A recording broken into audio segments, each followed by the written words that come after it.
Hello friends, कैसे हैं आप लोग। आशा करते हैं आप लोग अच्छे होंगे। घटना चक्र की नेक्स्ट सीरीज में सीआरपीसी में आप सभी लोगों का स्वागत है। तो आज क्वेश्चन नंबर 153 पढ़ना है।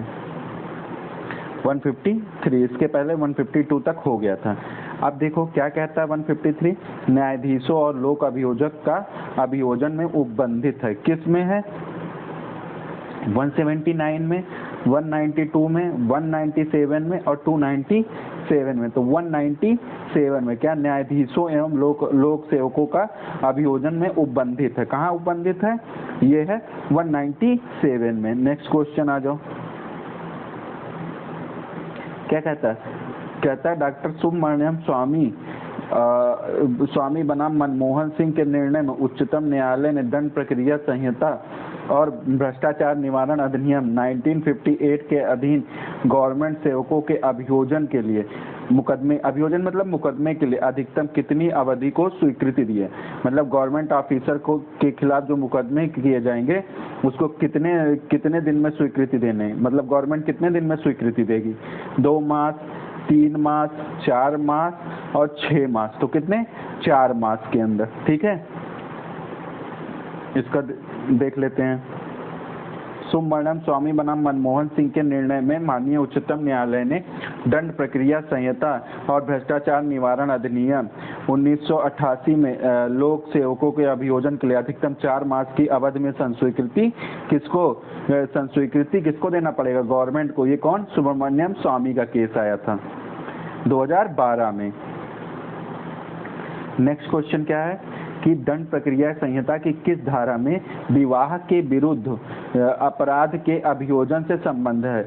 मतलब विवाह के विरुद्ध अपराध के लिए मुकदमे से संबंधित कौन सा विवाह से? 198, 199, 196, 197। तो 198 है। 198 विवाह के विरुद्ध अभियोजन से संबंधित है। मतलब विवाह से संबंधित जो वाद होगा, जो विवाह के विरुद्ध जो अपराध किए जाते हैं उनसे संबंधित जो वाद होंगे, जो अभियोजन होंगे, वो 198 के तहत होंगे। 198 के अनुसार कोई भी न्यायालय भारतीय दंड संहिता की धारा 20 जिसमें विवाह संबंधी अपराधों का उल्लेख है, दंडनीय अपराधों का संज्ञान उस अपराध से व्यथित व्यक्ति के परिवार पर ही किया जा सकता, अन्यथा नहीं किया जा सकता। किसमें दिया है? 198 में। किसमें दिया गया? 198 में दिया गया है। नेक्स्ट आ जाओ।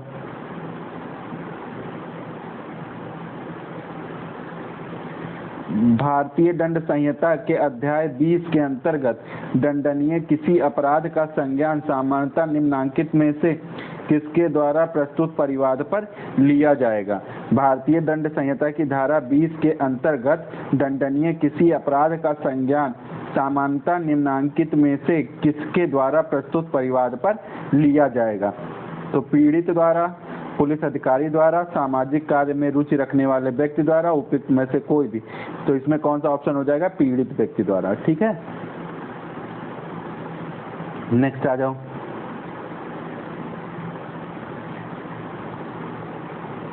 नेक्स्ट कहता है कि एक व्यक्ति जो अपराध से व्यथित हो शिकायत कर सकता है। इस नियम का अपवाद क्या है? एक व्यक्ति जो अपराध से व्यथित हो और शिकायत कर सकता है। किसमें इस नियम का अपवाद क्या है? जब व्यक्ति की उम्र 18 साल से कम हो, जब व्यक्ति जड़ या पागल हो, जब पति ने पत्नी के विरुद्ध डकैती का अपराध किया हो, तब उस महिला के रक्त विवाह से जुड़ा नातेदार या दत्तक पुत्र द्वारा ही किया जा सकता है। उपयुक्त में से सभी। इसका डिटेल पढ़ लेते हैं।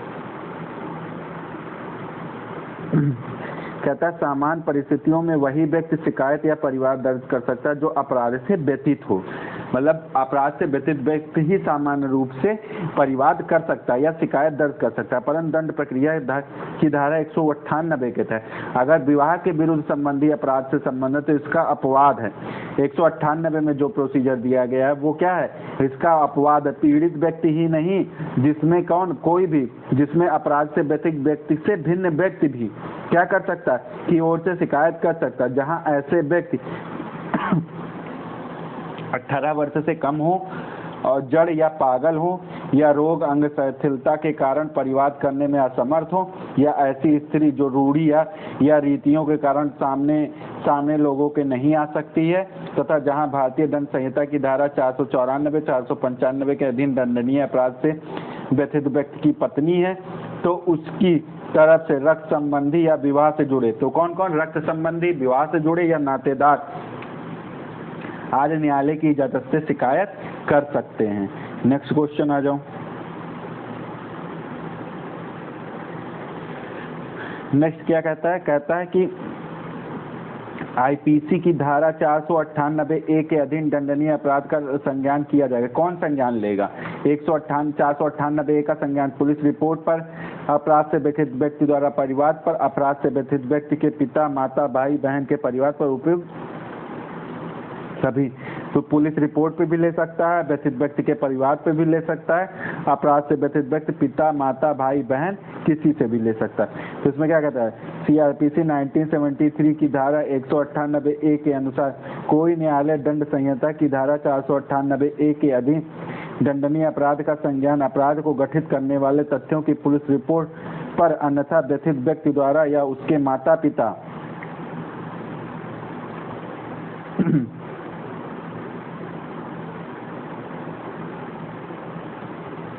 माता पिता, भाई बहन या पिता या माता के भाई बहन, भाई अथवा बहन द्वारा किए गए परिवार पर, या रक्त विवाह या दत्तक ग्रहण द्वारा उससे संबंधित किसी अन्य व्यक्ति द्वारा न्यायालय की इजाजत लिए गए परिवार पर भी करेगा।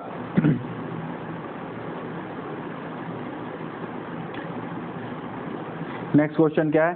सीआरपीसी की धारा 198 के अंतर्गत कोई न्यायालय भारतीय दंड संहिता की धारा 498, 497, आईपीसी की धारा 497 और 498 के दंडनीय अपराध का संज्ञान निम्न में से किस व्यक्ति के परिवार पर करेगा?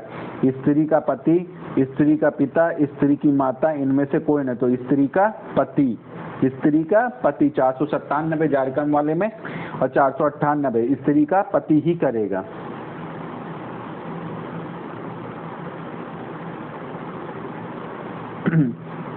198 में जो न्यायालय में क्या करता है? न्यायालय में भारतीय दंड संहिता धारा 497, 98 के दंडनीय अपराध का संज्ञान संबंधी स्त्री के पति के परिवार पर करेगा। संज्ञान किस पे लेगा?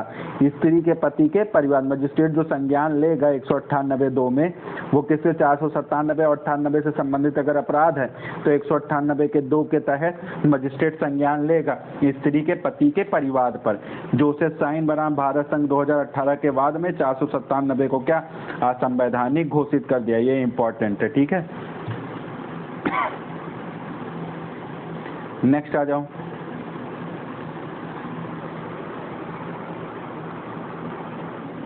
और उसके बाद फिर 160 में आ जाओ। 160 में क्या है? भारतीय दंड संहिता की धारा 376B में क्या है कि अंतर्गत दंडनीय अपराध का पति के विरुद्ध संज्ञान किसी न्यायालय द्वारा नहीं लिया जाएगा जब तक कि परिवाद पेश नहीं किया जाता है। पत्नी के पिता द्वारा, पत्नी के अन्य रिश्तेदारों द्वारा, उसकी पत्नी द्वारा, किसी एनजीओ, तो पत्नी के द्वारा किया जाएगा तभी संज्ञान लिया जाएगा, नहीं तो संज्ञान नहीं लिया जाएगा। अब इसका डिटेल पढ़ लो। 2013 में जो संशोधन हुआ दंड प्रक्रिया में, उसमें 198B के अंतः स्थापित की गई है। इसके अनुसार कोई भी न्यायालय क्या करता? भारतीय दंड संहिता की धारा 376B के अधीन दंडनीय किसी अपराध का जहां व्यक्ति के में वैवाहिक संबंध है, उन तथ्यों का जो पति के विरुद्ध पत्नी द्वारा किए गए या दाखिल किए गए परिवाद पर गठित करते प्रथम दृष्टया समाधान होने पर ही अपराध का संज्ञान लेगा, अन्यथा नहीं लेगा। नेक्स्ट आ जाओ।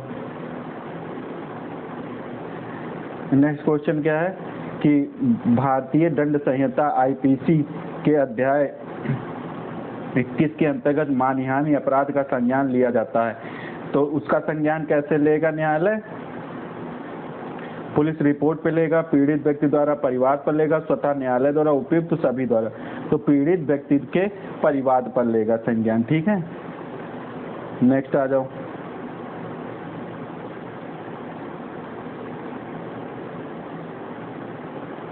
अब इसको डिटेल पढ़ लो।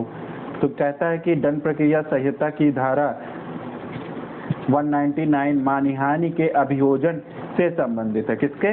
मानहानि के अभियोजन से संबंधित। इसके अनुसार दंड संहिता के अध्याय 21 के अधीन दंडनीय अपराध का संज्ञान अपराध से व्यथित व्यक्ति द्वारा किए गए परिवाद पर ही किया जाएगा, अन्यथा नहीं।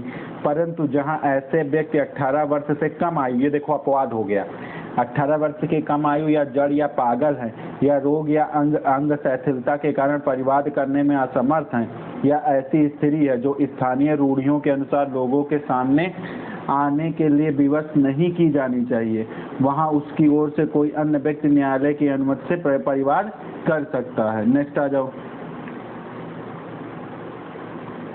क्या कहता है? दंड प्रक्रिया संहिता की धारा 200 के तहत मजिस्ट्रेट के लिए परिवाद या साक्ष्यों की परीक्षा करना आवश्यक न होगा। सीआरपीसी की धारा 200 के तहत मजिस्ट्रेट के लिए परिवादी या साक्ष्यों की परीक्षा करना आवश्यक नहीं होगा यदि परिवादी के शपथ पत्र पर परिवाद समर्पित हो, यदि परिवाद अपने पदीय कर्तव्य के निर्वाह में कार्य करने वाले लोक सेवक द्वारा किया गया, यदि परिवादी वरिष्ठ नागरिक हो। इन सभी मामलों में तो क्या है आवश्यक परीक्षा करना? जब वह लोक सेवक है तो परीक्षा करना आवश्यक नहीं है। डिटेल पढ़ लो।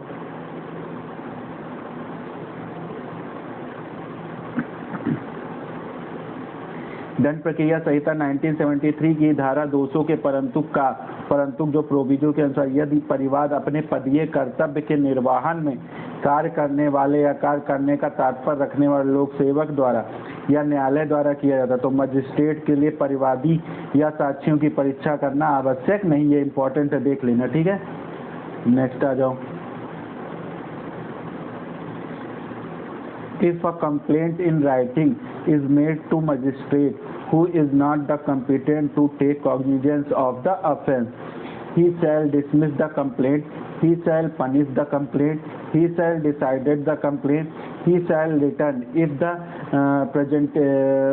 presentation to the proper court with endorsement to the effect। तो इसमें कौन सा हो जाएगा? डी हो जाएगा ऑप्शन। क्या कहता है? कहता है कि धारा 201 के अनुसार यदि परिवादी लिखित रूप में से मजिस्ट्रेट को किया जाता है, परिवाद क्या होता है? लिखित रूप में मजिस्ट्रेट को किया जाता है, तो जो उस अपराध का संज्ञान लेने के लिए सक्षम नहीं है तो वह उसको समुचित न्यायालय में पेश करने के लिए उस भाव के पृष्ठांकन सहित लौटा देगा। पृष्ठांकन सहित लौटाना यही इम्पॉर्टेंट है। अगर उसके द्वारा उसका विचारणीय नहीं है तो पृष्ठांकन सहित वो लौटा देगा। 201 का खंड काम में दिया है ये चीज। नेक्स्ट आ जाओ। नेक्स्ट क्या कहता है? दंड प्रक्रिया संहिता की धारा 202 के अंतर्गत पुलिस अनुसंधान करने के लिए निर्देश देती है। इन्वेस्टिगेशन के लिए पुलिस को अनुसंधान करने का कौन निर्देश? 202 के तहत परिवादी की शपथ पर परीक्षा किए बिना नहीं दिया जा सकता है। परिवादी की शपथ पर परीक्षा के बिना दिया जा सकता है। परिवादी की शपथ पर परीक्षा कर या उसके बिना भी दिया जा सकता है।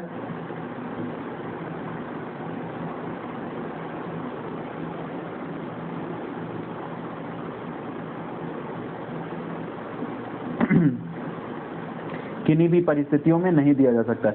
तो धारा 1973 की धारा 202 की उपधारा 1 के अनुसार परंतु के उपखंड खा के अनुसार इन्वेस्टिगेशन ऐसा कोई निर्देश धारा 200 के अधीन परिवादी या उपस्थित साक्ष्यों की शपथ पर परीक्षा किए बिना नहीं दिया जाएगा। क्या होगा? साक्षी आदेश इन्वेस्टिगेशन का तब देगा जब परिवादी या उपस्थित साक्षियों की शपथ पर परीक्षा कर लेगा, तब आदेश देगा। अर्थात इस धारा के अंतर्गत परिवादी या साक्षियों को धारा 200 के अधीन शपथ पर परीक्षा के बाद ही पुलिस को अनुसंधान करने के लिए निर्देश दिया जा सकता है। नेक्स्ट आ जाओ। नेक्स्ट क्या है? यदि मजिस्ट्रेट को यह प्रतीत होता है, क्या प्रतीत होता है कि वह अपराध जिसका परिवाद किया गया है अन्यथा सत्र न्यायालय द्वारा विचारणीय है, तो वह धारा 202 की दंड प्रक्रिया के अंतर्गत अभियुक्त के विरुद्ध आदेश का जारी किए जाने को क्या कर सकता है? मुलतवी रोक सकता है। मामला सत्र न्यायालय के सुपुर्द करेगा। किसी भी पुलिस अधिकारी को अन्वेषण किए जाने के लिए निर्देश दे सकेगा। परिवादी से अपने सभी साक्ष्यों को पेश करने की अपेक्षा करेगा और उसकी शपथ पर परीक्षा करेगा। परिवाद को सत्र न्यायालय के समक्ष प्रस्तुति हेतु वापस कर देगा। तो इसमें क्या हो जाएगा? सी ऑप्शन हो जाएगा। परिवादी से अपने सभी साक्ष्यों को पेश करने की अपेक्षा करेगा और उनकी शपथ पर परीक्षा करेगा। सी ऑप्शन हो जाएगा। तो इसमें क्या कहता है, दंड प्रक्रिया संहिता की धारा 202 की उपधारा 2 के परंतु के प्रावधान अनुसार यदि मजिस्ट्रेट को यह प्रतीत होता है कि अपराध जिसका परिवाद किया गया अन्यथा सत्र न्यायालय द्वारा विचारणीय, तो परिवादी से अपने सब साक्षियों को पेश करने की अपेक्षा करेगा और उसका शपथ पर परीक्षा करेगा।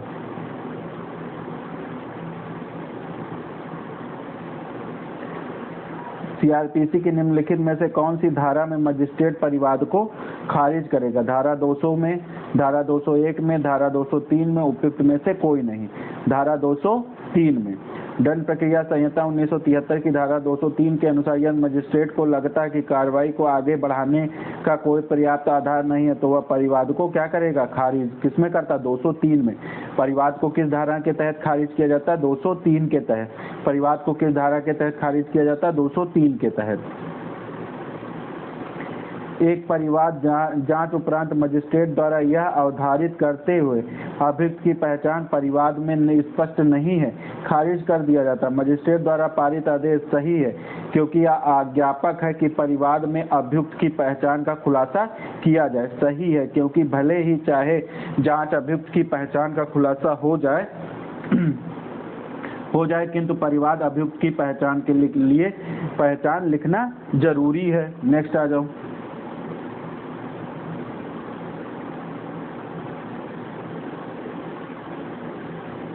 नेक्स्ट है गलत है क्योंकि यह आवश्यक नहीं है कि परिवाद में अभियुक्त की पहचान का खुलासा किया जाए।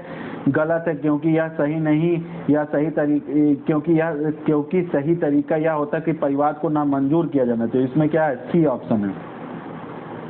इसका डिटेल पढ़ लो। डिटेल क्या कहता है? दंड प्रक्रिया संहिता 1973 की धारा 203 में परिवाद को खारिज किए जाने के संबंध है। 203 में परिवाद को खारिज किए जाने से संबंधित है।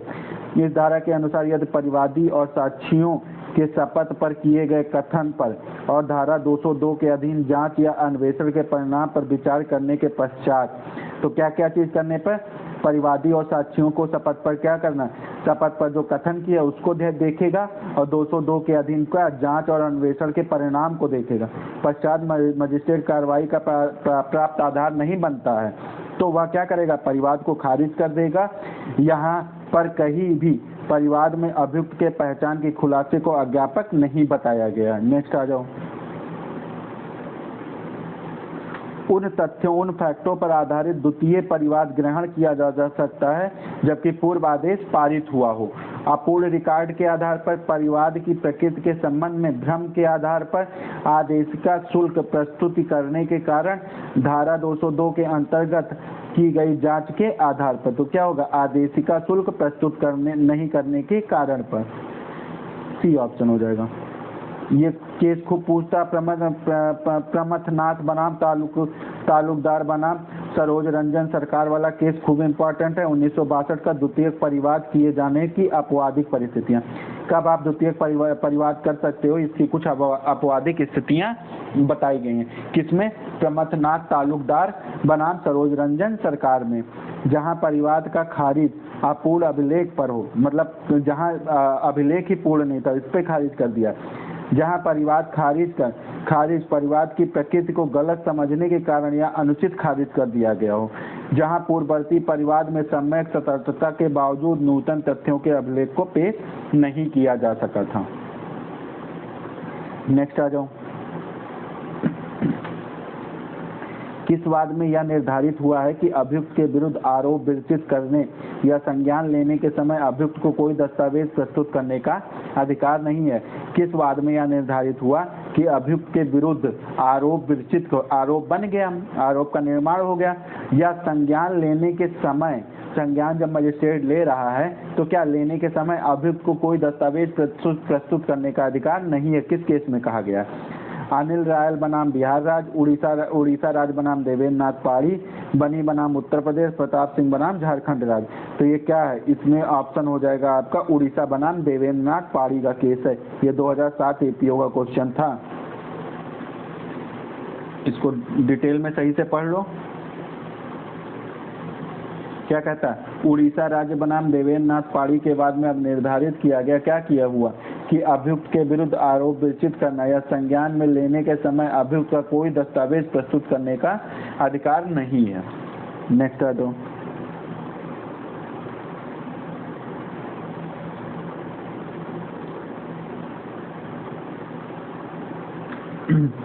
एक मजिस्ट्रेट किस धारा के तहत अभियुक्त को व्यक्तिगत उपस्थिति से निवारित कर सकता है? व्यक्तिगत उपस्थिति से रोक सकता है कि आप व्यक्तिगत मत आइए। 204 में, 205 में, 206 में, 207 में। 205 में व्यक्तिगत उपस्थिति से निवारित कर देगा, 205 में, ये याद कर लेना। धारा 205 के तहत मजिस्ट्रेट द्वारा अभियुक्त को व्यक्तिगत उपस्थिति से निवारित या अभिमुक्त किया जा सकता है। 204 में आदेशिका जारी किया। 204 में क्या है? आदेशिका जारी करना। और धारा 206 में छोटे मामलों के से में विशेष सम्मन है। 206 छोटे अपराधों में विशेष सम्मन है। 207 में अभियुक्त को पुलिस रिपोर्ट पर दस्तावेज की प्रतिलिपि देना। नेक्स्ट आ जाओ।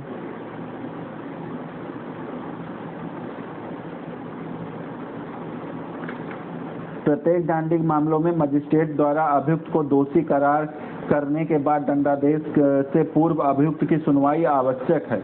तो क्या हो जाएगा? गलत सम्मन मामलों में आवश्यक नहीं है। सही बिना सुनवाई किए दंडादेश पारित नहीं किया जा सकता है।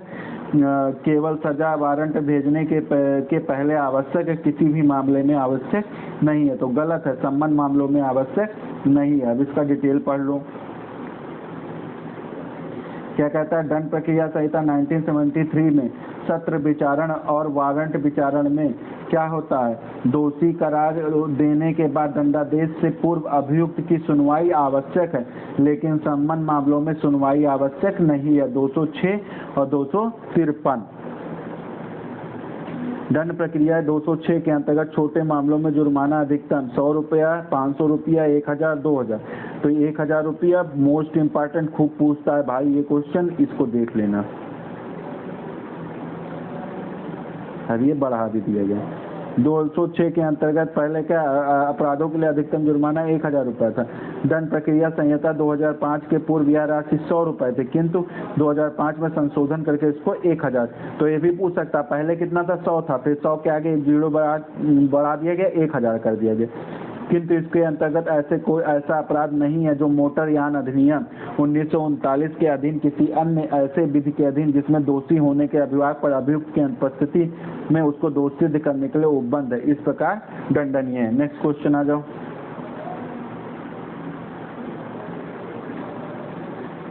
नेक्स्ट क्वेश्चन क्या है? क्या छोटे अपराधों के मामले में कोई व्यक्ति न्यायालय में उपस्थित हुए बिना अर्थदंड डाक द्वारा अदा कर सकता है? यदि हाँ तो किस प्रकार? धारा 207, हाँ धारा 207, 206, 210, 294। तो 206 में डाक द्वारा अर्थदंड 206 में जमा कर सकता है। इसको डिटेल में पढ़ लो। दंड प्रक्रिया संहिता 1973 की धारा 206 के अनुसार यदि किसी छोटे अपराध का संज्ञान करने वाले मजिस्ट्रेट की राय है कि मामले को संक्षिप्तता निपटाया जा सकता है, तो वह अभियुक्त से अपेक्षा कर सकेगा। यदि वह उसके समक्ष हाजिर हुए बिना दोषी होने का अभियोग करना चाहता, तो वह अभियोग और संबंध में निर्दिष्ट जुर्माने को रकम डाक या संदेश वाहक द्वारा निश्चित तारीख से पूर्व न्यायालय में भेज दे। नेक्स्ट आ जाओ। दंड प्रक्रिया संहिता की धारा 206 में विशेष सम्मन किसके द्वारा? मजिस्ट्रेट द्वारा, सेशन न्यायालय द्वारा, मजिस्ट्रेट व सेशन न्यायालय दोनों द्वारा, उच्च न्यायालय। तो किसके? मजिस्ट्रेट द्वारा 206 में। दंड प्रक्रिया संहिता 206 में छोटे अपराधों के मामले में विशेष सम्मन संबंधित है, इसमें मजिस्ट्रेट द्वारा सम्मन जारी किया जा सकता है। नेक्स्ट आ जाओ।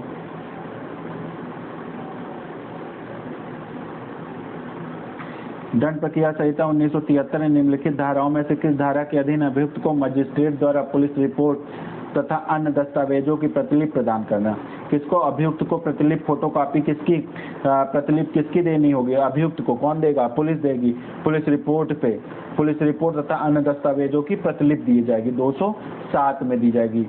क्या कहता है कि 207 के अधीन अभियुक्त को मजिस्ट्रेट द्वारा, किसके द्वारा? मजिस्ट्रेट द्वारा दिया जाएगा।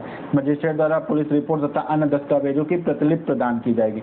205 में मजिस्ट्रेट द्वारा अभियुक्त को व्यक्तिगत हाजिरी से छूट दी जाती है। 209 में अन्यथा सेशन न्यायालय द्वारा विचारणीय मामलों को क्या सुपुर्द का प्रावधान है। 210 में परिवाद का क्या? परिवाद वाले मामले में अनुसरण की जाने वाली प्रक्रिया क्या 210 में परिवाद वाले मामले में अनुसरण की जाने वाली प्रक्रिया तथा उसी अपराध के बारे में पुलिस अन्वेषण का प्रावधान 210 हो जाएगा। नेक्स्ट आ जाओ।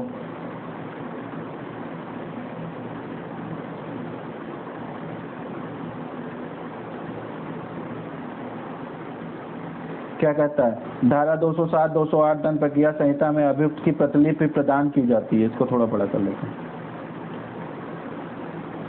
प्रदान की जाती है मजिस्ट्रेट द्वारा, सहायक लोक अभियोजक, परिवादी, पुलिस थाने के भारसाधक अधिकारी। तो हमेशा जानना 207 में जो प्रतिलिपि देता है मजिस्ट्रेट अभियुक्त को देता है प्रतिलिपि।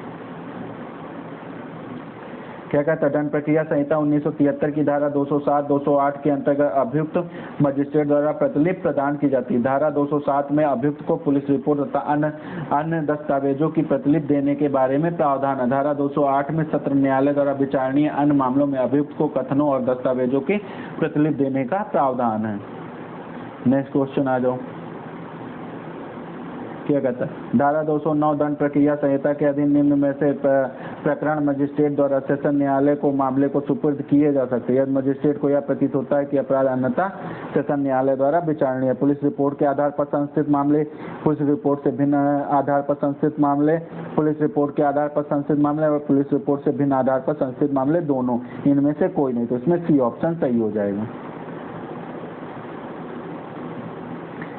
जब पुलिस रिपोर्ट या अन्यथा संस्थित मामलों में अभियुक्त मजिस्ट्रेट को समक्ष हाजिर होता है या लाया जाता है और मजिस्ट्रेट को यह प्रतीत होता है कि अपराध अन्यतः सेशन न्यायालय द्वारा विचारणीय है तो वह मामले को मजिस्ट्रेट मामले को सत्र न्यायालय को सुपुर्द 209 में भेज देगा। किसको भेज देगा? सत्र न्यायालय को भेज देगा। नेक्स्ट आ जाओ।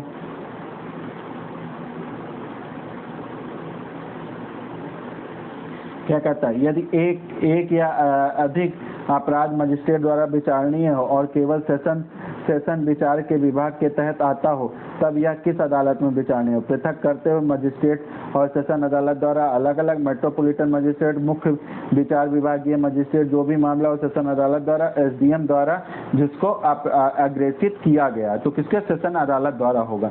दंड प्रक्रिया संहिता 1973 की धारा 209 में सुपुर्दगी के बारे में उपबंध किया गया जिसके अनुसार जब पुलिस रिपोर्ट पर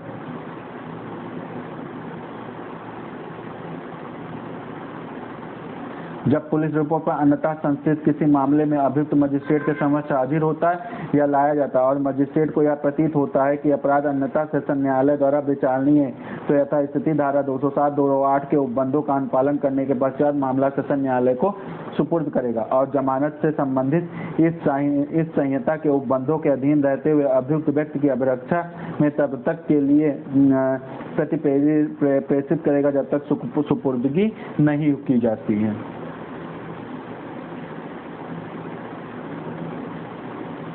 दंड प्रक्रिया संहिता की धारा के अंतर्गत मजिस्ट्रेट द्वारा कोई मामला सत्र न्यायालय के सुपुर्द किया जा सकता है। 209 290 323 209 323 208 323 209 325। तो दंड प्रक्रिया संहिता 1973 धारा 209 के अनुसार जब पुलिस रिपोर्ट पर अन्यथा संस्थित मामले में अभियुक्त मजिस्ट्रेट के समक्ष हाजिर होता है या लाया जाता है तब उसे यह प्रतीत होता है कि अपराध अन्यथा सत्र न्यायालय द्वारा विचारणीय है तो मजिस्ट्रेट मामले को सत्र न्यायालय के सुपुर्द करता है। इसी प्रकार धारा 323 में मजिस्ट्रेट किसी अपराध के जांच या विचारण के दौरान निर्णय पर हस्ताक्षर करने के पूर्व कार्रवाई के किसी भी प्रक्रम में उसे यह प्रतीत होता है कि मामला सत्र न्यायालय द्वारा विचारणीय है तो ऐसी स्थिति में मामला सत्र द्वारा सुपुर्द किया जाएगा। नेक्स्ट क्वेश्चन आ जाओ। क्या कहता है, यदि परिवादी मामले में मजिस्ट्रेट के समक्ष यह प्रकट किया जाता है कि उसी अपराध के संबंध में पुलिस अन्वेषण जारी है तो दंड प्रक्रिया संहिता 210 के तहत मजिस्ट्रेट निम्नलिखित में से कौन सा आदेश पारित कर सकेगा? परिवाद को पुलिस अन्वेषण के बाद पुनः प्रस्तुत किए जाने हेतु लौटाया जाना, परिवाद की ऐसी जांच या विचारण की कार्रवाइयों को रोकना, अन्वेषण अधिकारियों के प्रतिवेदना मांगना, प्रतिवादी को पुलिस द्वारा अन्वेषण हेतु सुपुर्द करना, परिवाद को मुख्य न्यायिक दंडाधिकारी द्वारा सुपुर्द करना। तो इसमें कौन सा ऑप्शन हो जाएगा? इसमें हो जाएगा ऑप्शन सी हो जाएगा, दूसरा और तीसरा। अब इसको डिटेल में पढ़ लेते हैं। दंड प्रक्रिया संहिता 1973 की धारा 210 के अनुसार परिवाद कंप्लेंट के मामले में मजिस्ट्रेट के समक्ष प्रकट किया जाता है कि उसी अपराध के संबंध में पुलिस अन्वेषण जारी किए तो मजिस्ट्रेट ऐसे जांच या विचारण में कार्रवाई को रोक देगा और अन्वेषण करने वाले पुलिस अधिकारी से उस मामले की रिपोर्ट मांगेगा। क्या होगा, क्या कहता है कि उसी अपराध के संबंध में पुलिस अन्वेषण जारी है, मतलब पुलिस इन्वेस्टिगेशन भी जारी है, उस पर परिवाद भी हुआ, तो मजिस्ट्रेट क्या करेगा, ऐसे जांच और विचारणा ट्रायल को, कार्रवाई को वहीं रोक देगा। अन्वेषण करने वाले पुलिस अधिकारी से उस मामले की क्या मांग लेगा, रिपोर्ट मांग लेगा। तो ये कहाँ बताया गया, 210 में बताया गया है। नेक्स्ट आ जाओ।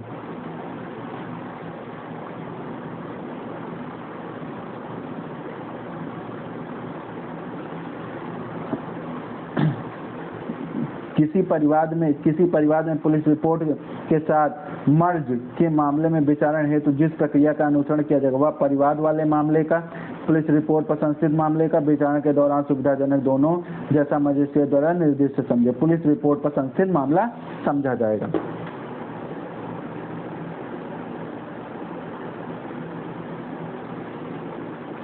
दंड प्रक्रिया संहिता 1973 की धारा 210 का सब क्लास 2 के अनुसार यदि अन्वेषण इन्वेस्टिगेशन करने वाले पुलिस अधिकारी द्वारा धारा 173 के अधीन रिपोर्ट की जाती है, ठीक है, तो और ऐसी रिपोर्ट पर मजिस्ट्रेट द्वारा व्यक्ति के विरुद्ध किसी अपराध का संज्ञान किया जाता है तो जो परिवाद वाले मामले में अभियुक्त है तो मजिस्ट्रेट परिवाद वाले मामले की पुलिस रिपोर्ट से पैदा होने वाले मामले की जांच या विचारण साथ साथ ऐसे करेगा मानो दोनों मामले पुलिस रिपोर्ट पर संस्थित किए गए हैं। नेक्स्ट आ जाओ। परिवाद मामले में मजिस्ट्रेट को यदि यह प्रतीत होता है कि उसी अपराध के संबंध में पुलिस अन्वेषण कर रही है तो निम्न में से कौन सा आदेश एक मजिस्ट्रेट धारा 210 दंड प्रक्रिया संहिता 1973 के अंतर्गत पारित कर सकता है। परिवाद को पुलिस अन्वेषण के बाद दोबारा प्रस्तुत करने के लिए लौटाया, उस परिवाद पर जांच या विचारण को स्थगित करना, अन्वेषण अधिकारी से रिपोर्ट मांगना, परिवाद को अन्वेषण के लिए पुलिस के पास भेजना, परिवाद को मुख्य न्यायिक दंडाधिकारी को भेजना, थर्ड और फिफ्थ, सेकंड और फिफ्थ केवल सेकंड, तो इसमें कौन सा सेकंड और थर्ड हो जाएगा। क्या कहता है, दंड प्रक्रिया संहिता 1973 की धारा 210 के क्राज 1 के अनुसार परिवाद मामले में मजिस्ट्रेट को यदि यह प्रतीत होता है कि उसी अपराध के संबंध में पुलिस अन्वेषण कर रही तो मजिस्ट्रेट ऐसे जांच या विचारण की कार्रवाई को रोक देगा और अन्वेषण करने वाले पुलिस अधिकारी से उस मामले की रिपोर्ट मांगेगा। आरोप में निम्नलिखित में से कौन सी विशिष्टताएं होना आवश्यक नहीं है, उस अपराध के विवरण जिसके लिए अभियुक्त को आरोपित किया जा रहा है, आवश्यक रूप से अंतर्विष्ट अपराधों की परिभाषा सहित विधि की धारा जिसके विरुद्ध अपराध कथित किए जाने का कारित किया गया है।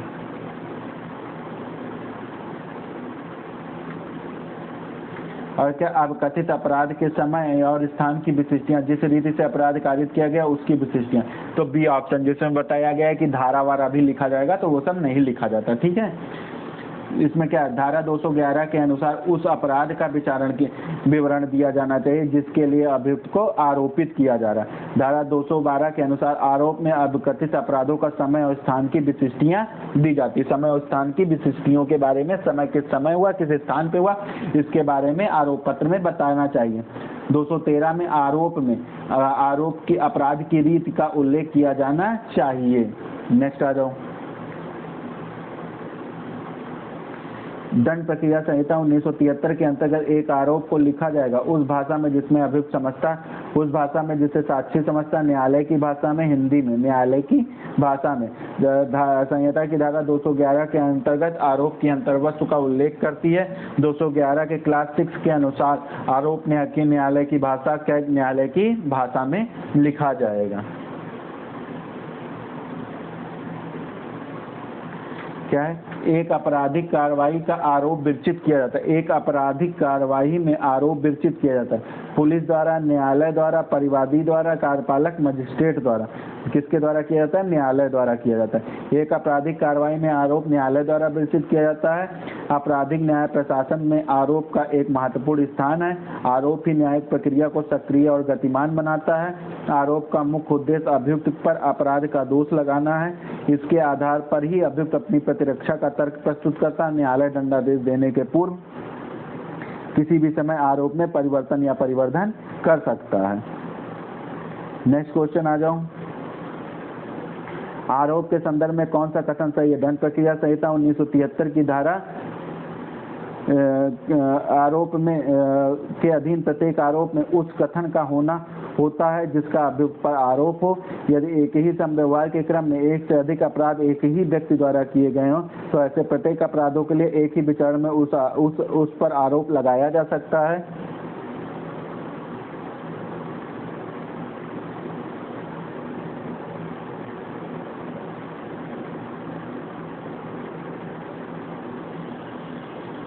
नीचे दिए गए कूटों में सही बताइए कौन सा है। तो इसमें सही कौन सा है? 1 और 2 दोनों सही है। क्या कहता है कि दंड प्रक्रिया 1973 की 211 आरोप की अंतर्वस्तु दी गई। 211 1 के अनुसार संहिता के अधीन आरोप में, इसको थोड़ा बड़ा कर लो,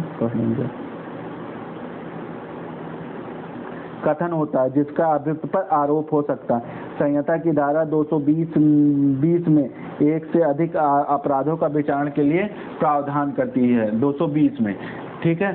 धारा 220 के क्लाज 1 के अनुसार यदि एक ही समव्यवहार में क्रमशः एक से अधिक अपराध एक ही व्यक्ति द्वारा किए गए तो ऐसे प्रत्येक अपराध के लिए एक ही विचारण में उस पर आरोप लगाया जा सकता है और उसका विचारण किया जा सकता है। अतः आरोप के संबंध में दोनों कथन सत्य हैं। नेक्स्ट आ जाओ।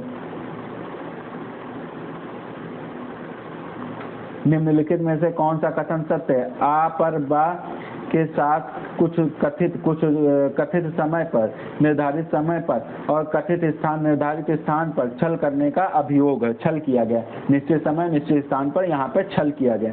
आरोप में वह रीति जिससे आ ने बा के साथ छल किया उपवर्णित करनी होगी। ठीक है। आ पर विशेष वस्तु विशेष या विशेष समय और स्थान में चोरी करने का अभियोग यह आवश्यक है कि आरोप में वह रीति वर्णित करे जिससे चोरी की गई है। जिससे चोरी की गई। कौन सा कथन सत्य है इसमें पूछा गया। आ पर कथित समय और कथित स्थान पर बा की हत्या का अभियोग है। यह आवश्यक है कि आरोप में वह रीति कथित की जाए जिससे आ ने बा की हत्या की थी। तो छल वाला रीत केवल दिखा सकते, चोरी और इसकी हत्या वाला नहीं, यानी कि ये दोनों गलत हो जाएगा। नेक्स्ट आ जाओ। देखो इसमें पढ़ो। धारा 213 के दृष्टांत खा के अनुसार का पर खा के साथ कथित समय पर और कथित स्थान पर छल का अभियोग है।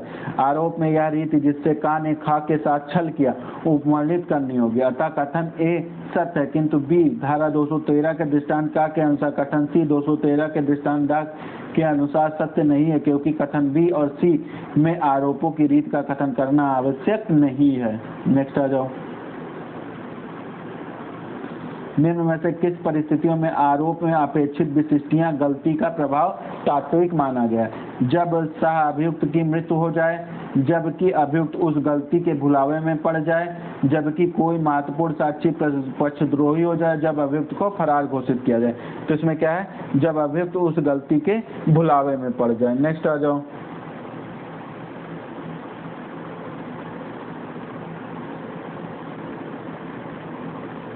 दंड प्रक्रिया संहिता की धारा 215 के अनुसार अपराध के या उन विशिष्टियों के जिनका आरोप में कथन होना अपेक्षित कथन करने के किसी गलती को और उस अपराध के या उन विशिष्टियों के कथन करने के किसी लोक को मामले के किसी प्रकरण में तब ही तात्विक माना जाना चाहिए जबकि ऐसी गलती या लोक से अभियुक्त वास्तव में भुलावे में पड़ जाए और उसके कारण न्याय नहीं हो पाया, अन्यथा नहीं। दंड प्रक्रिया संहिता की धारा 216 में न्यायालय के अधिकार प्राप्त हैं केवल आरोप में परिवर्तन करने पर, केवल आरोप में परिवर्तन करने पर, आरोप में परिवर्तन करने पर, ना ही परिवर्तन करने पर, आरोप में परिवर्तन व परिवर्धन करने पर। तो इसमें क्या हो जाएगा? डी ऑप्शन हो जाएगा।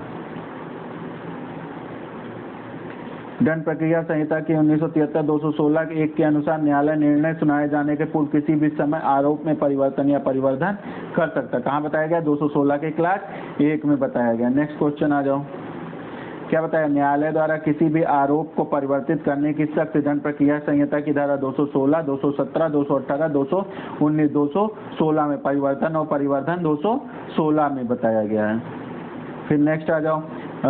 किस धारा के अंतर्गत निर्णय सुनाए जाने के पूर्व किसी भी समय आरोप में परिवर्तन और परिवर्धन किया जा सकता है? 216, ये खूब पूछता 216, याद कर लेना। फिर नेक्स्ट क्वेश्चन आ जाओ।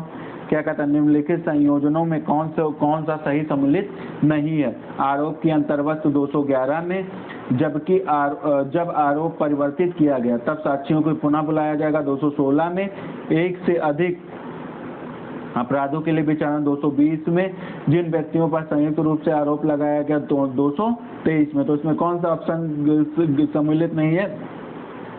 ऑप्शन बी, परिवर्धन और परिवर्धन का है। परिवर्तन और परिवर्धन का है ये सेक्शन। तो अब इसको डिटेल पढ़ लेते हैं।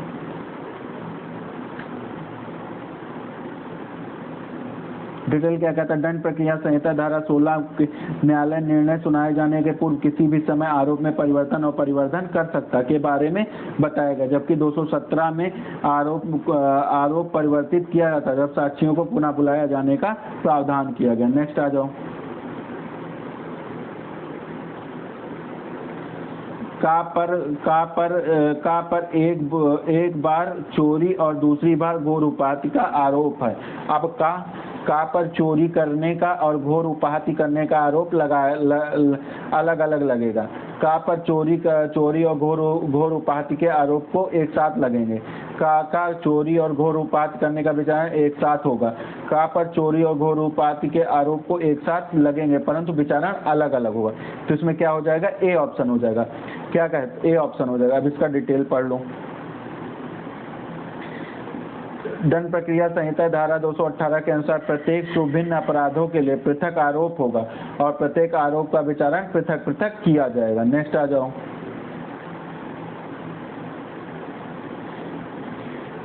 ए पर बी को लूटने द्वारा स्वेच्छा से उपहार कारित करने का आरोप है। क्या ए के विरुद्ध भारतीय दंड संहिता 1860 की धारा 323, 392, 394 के अधीन अपराधों के पृथक आरोप लगाए जा सकते हैं? हाँ, नहीं।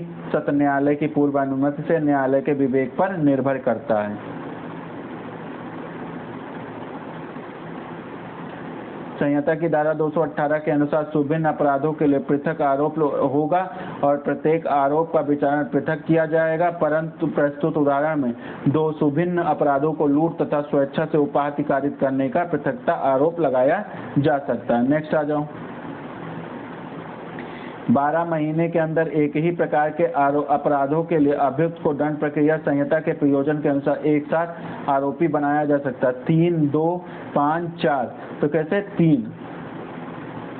नेक्स्ट आ जाओ।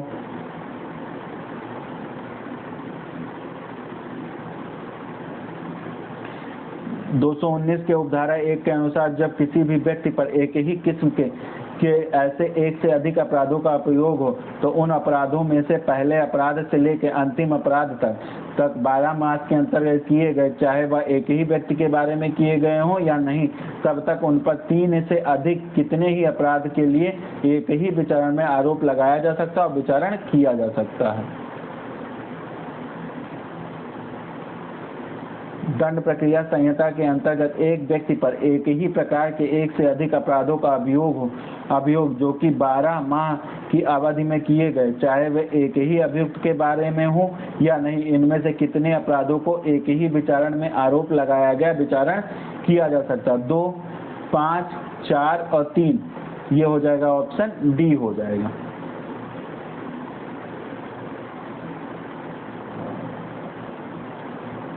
दंड प्रक्रिया संहिता 1973 की धारा 219 के अंतर्गत एक ही किस्म के अपराध से तात्पर्य है। एक ही किस्म के अपराध से तात्पर्य है जब वे दंड की समान मात्रा से दंडनीय हो, जब वे एक ही धारा के अधीन दंडनीय होते हैं, जब वे भारतीय दंड संहिता या किसी विशेष स्थानीय विधि या एक ही धारा के अधीन दंड की समान मात्रा से दंडनीय होते हैं। उपयुक्त में से कोई नहीं। तो ये हो जाएगा ऑप्शन सी।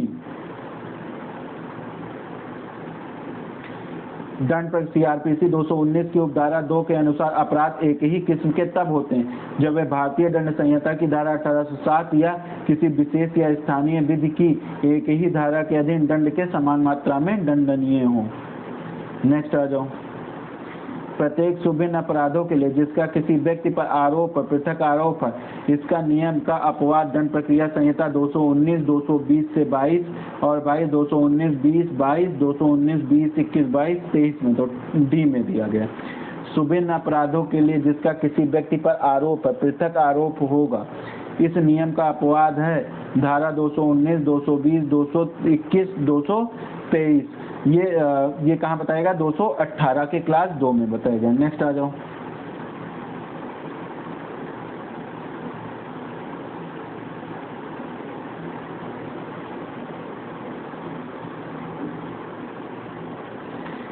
जिन व्यक्तियों पर संयुक्त रूप से आरोप लगाया गया है वे जिन पर एक ही समव्यवहार के अनुक्रम में किए गए अपराधों का प्रयोग है, वे व्यक्ति जिन पर किसी अपराध का अभियोग इल्जाम है, और वे व्यक्ति जिन पर ऐसे अपराध का क्या दुष्प्रेरण करने के लिए या प्रयत्न करने का अभियोग है, वे व्यक्ति जिन पर एक से अधिक एक ही तरह के अपराध का अभियोग हो, तथा वे व्यक्ति जिन पर उन अपराधों का करने का दुष्प्रेरण या प्रयत्न करने का अभियोग हो, वे व्यक्ति जिन पर 12 मास की अवधि के अंतर्गत संयुक्त रूप से उनके द्वारा किए गए धारा 219 के अर्थ में एक ही किस्म के एक से अधिक अपराधों का अभियोग हो। तो फर्स्ट, सेकंड, थर्ड, फोर्थ, ये सभी इनमें से कोई नहीं। तो ये क्या हो जाएगा? ये सभी हो जाएंगे। अब इसका डिटेल पढ़ लो।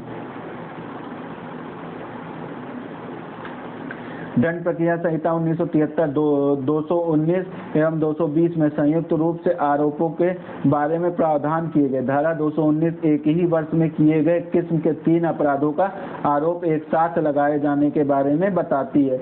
वह धारा 220 में एक से अधिक अपराधों के विचारण के बारे में प्रावधान करती है।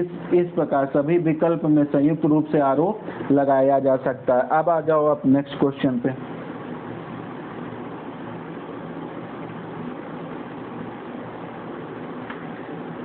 एक ऐसे कृत्य का अभियुक्त जो चोरी अथवा चुराई गई संपत्ति प्राप्त करने के लिए आपराधिक न्यास भंग की कोट में आ सकता है। ए को चोरी के लिए आरोपित किया जाता है। ऐसा प्रकट होता है कि उसने आपराधिक न्यास भंग का अपराध किया। उसे आपराधिक न्यास भंग के लिए दोष सिद्ध किया जा सकता है, यद्यपि उसे ऐसे अपराधों के लिए आरोपित नहीं किया गया था। उसे आपराधिक न्यास भंग के लिए दोष सिद्ध नहीं किया जा सकता। उसे ऐसे अपराध के लिए आरोपित नहीं किया जा सकता। उसे ना तो चोरी और ना आपराधिक न्यास भंग के लिए दोष सिद्ध किया जा सकता है। उसे केवल चोरी के लिए दोष सिद्ध किया जा सकता है। उसे चोरी के लिए आरोपित किया गया था। तो इसमें कौन सा ऑप्शन हो जाएगा? ए ऑप्शन हो जाएगा। अब इसका डिटेल पढ़ लो। यदि कोई एक कार्य या कार्यों का कोई क्रम इस प्रकार है कि यह संदेह है कि उन तथ्यों में जो सिद्ध किए जा सके कई अपराधों में से कौन सा अपराध बनेगा, तो अभियुक्त पर ऐसे सब अपराधों का या इनमें से कोई करने का आरोप लगाया जा सकेगा। ऐसे अपराधों में कितनों का ही एक साथ विचारण किया जा सकता है। किया जा सकेगा उस पर उक्त अपराधों के किसी एक को करने का अनुकल्पता आरोप लगाया जा सकता। उपयुक्त मामले में अभियुक्त ए पर एक अपराध का अर्थात चोरी का आरोप लगाया गया और साक्ष्य से यह प्रतीत होता है कि उसने भिन्न अपराध का अर्थात आपराधिक न्यासभंग किया, तो वह उस भिन्न अपराध के लिए दोष सिद्ध किया जा सकता है। 219 के दृष्टांत खा में बताया गया। नेक्स्ट आ जाओ। नेक्स्ट क्या है? नेक्स्ट है कई व्यक्तियों के संयुक्त परीक्षण की अनुमति। धारा 219 के सीआरपीसी में 221 सीआरपीसी, 222 सीआरपीसी, 223। तो 223 सीआरपीसी कई व्यक्तियों पर संयुक्तता आरोप लगाकर उन पर संयुक्त रूप से परीक्षण या विचारण किया जा सकता है। Next question. सेशन विचारण में अभियोजन के साक्ष्य के लिए तारीख सेशन जज द्वारा निर्धारित की जाती है। दोषी होने के अभिभाग से इनकार कर देता है, विचारण किए जाने का दावा करता है। दोषी होने के अभिभाग पर दोष सिद्ध नहीं किया जाता। उपयुक्त में से सभी। दंड प्रक्रिया संहिता की धारा 230 के अनुसार यदि अभियुक्त अभिवचन करने से इनकार करता है या अभिवचन नहीं करता या विचारण किए जाने का दावा करता है या धारा 229 के अधीन दोष सिद्ध नहीं किया जाता, तो न्यायाधीश साक्षियों की परीक्षा करने के लिए तारीख नियत करेगा और अभियोजन के आवेदन पर किसी साक्षी को हाजिर होने या कोई दस्तावेज या चीज पेश करने के लिए विवश करने के लिए आदेशिका जारी कर सकता है। नेक्स्ट क्वेश्चन आ जाओ। निम्नलिखित में कथनों पर विचार किया। निर्दिष्ट मामलों में अनेक व्यक्तियों का संयुक्त विचारण अनुमान्य होता है। एक अभियुक्त व्यक्ति अपने सह अभियुक्त के साथ संयुक्त विचारण के अधिकार का प्रख्यान करता है। सामान्यतः यह अभियोजक का अधिकार है कि वह निर्णय ले कि किसे अभियोजित करना है। अभियोजन एक व्यक्ति का सह अभियुक्त के रूप में अनुविश्वास करने के इनकार कर सकता है तथा उसका अभियोजन का साक्षी के रूप में परीक्षण कर सकता है। नेक्स्ट आ जाओ।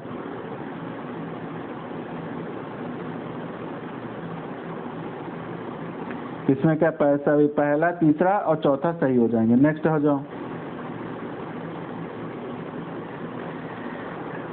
सेशन विचारण में सेशन न्यायालय के किसी अभियुक्त को दोष मुक्ति का आदेश निर्णय सुनाए जाए के पूर्व दंड प्रक्रिया संहिता कौन सी धारा के अंतर्गत दिया जा सकता है? 227, 233, 235, 232। तो किसके 232 के तहत।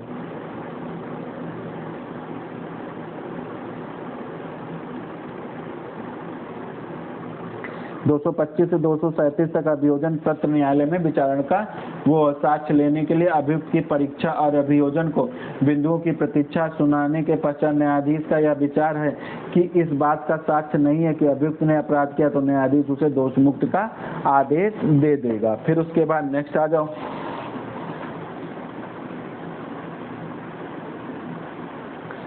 विचारण के पूर्व अभियुक्त के उन्मोचन का प्रावधान दंड प्रक्रिया संहिता के निम्नलिखित किन धाराओं में किया गया? नीचे दिए गए कोटों को सही करिए। 227, 239, 255। तो केवल एक सही, केवल दो सही, एक दो दोनों सही, एक और तीन सही। तो इसमें क्या एक और दो दोनों सही है। अब इसका डिटेल पढ़ लो।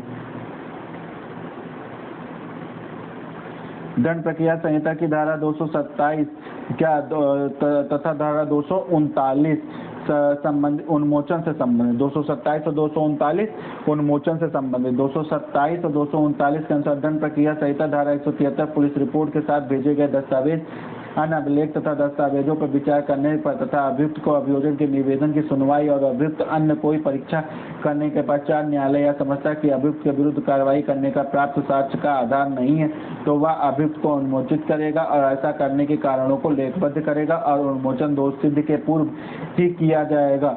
ऐसे उन्मोचन के पूर्व अभियुक्त तथा अभियोजन को अपने पक्ष में समर्थन, तर्क और बहस प्रस्तुत करने का अवसर दिया जाएगा। नेक्स्ट क्वेश्चन आ जाओ।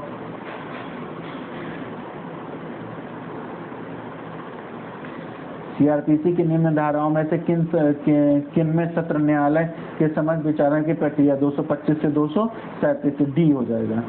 ठीक है। इसमें क्या कहता है? धारा 18 में चैप्टर 18 है और धारा 225 से 237 किसके सत्र न्यायालय के समक्ष विचारण है और 238 से 250 वारंट मामलों में विचारण। 238 से 250 वारंट मामलों में, 251 से 259 सम्मन मामलों में विचारण से संबंधित प्रावधान दिया गया। ट्रायल तो वारंट ट्रायल कहाँ होता है? 238 से 250। सम्मन ट्रायल कहाँ होता है? 251 से 259 में होता है। नेक्स्ट आ जाओ। सत्र न्यायालय के समक्ष विचारण की प्रक्रिया संहिता में कहा 225 से 237 में दिया गया। ये बहुत बार पूछा क्वेश्चन है। फिर आ जाओ। सम्मन मामलों में विचारण की प्रक्रिया कहाँ दी गई? 260 से 265, 251 से 259, 238 से 250, 266 से 200। तो 251 से लेके 259 तक दी गई। 251 से लेके 259 तक दी गई। ठीक है। नेक्स्ट आ जाओ। पाकिस्तान का एक नागरिक राष्ट्रीय सीमा की दूसरी ओर से गोली चलाता है तथा भारतीय सीमा में एक व्यक्ति की मृत्यु हो जाती है। मित्रगण तथा अन्य भारतीय दौड़कर वहां पहुंचते हैं तथा पाकिस्तानी को घसीटकर सीमा से भारतीय पुलिस थाने पर। क्या भारतीय न्यायालय हत्या के लिए अभियुक्त का विचारण कर सकता? नहीं, भारतीय न्यायालय द्वारा अधिकारता नहीं। हाँ कर सकता है। उसे पाकिस्तान में विचारण है तो पाकिस्तानी अधिकारियों को सौंप देना। इसमें से कोई नहीं। तो इसमें बी ऑप्शन सही हो जाएगा। इसका डिटेल पढ़ लो। उक्त अभियुक्त के विरुद्ध भारतीय न्यायालय में हत्या के लिए विचारण किया जा सकता है। ठीक है। ये इंपॉर्टेंट हो गया।